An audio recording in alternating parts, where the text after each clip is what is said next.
Hi guys, today we'll talk about how can you disable this sign or know how you can do that on your iPhone. So you just follow these ways, then it's going to work with you. All you have to do in first, you just click here on settings here, just click on it. So then it's going to take you to your settings. It's going to show for you like this here.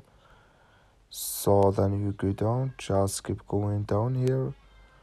So then you click here on home screen, you just click on it. You come to next CPU, it's going to show for you like this. So then you come here to show notification badges in app library here.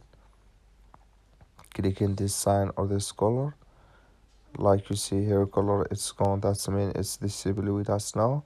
That's all you have to do. That's all. Thank you for watching. Don't forget to support us by liking and subscribe.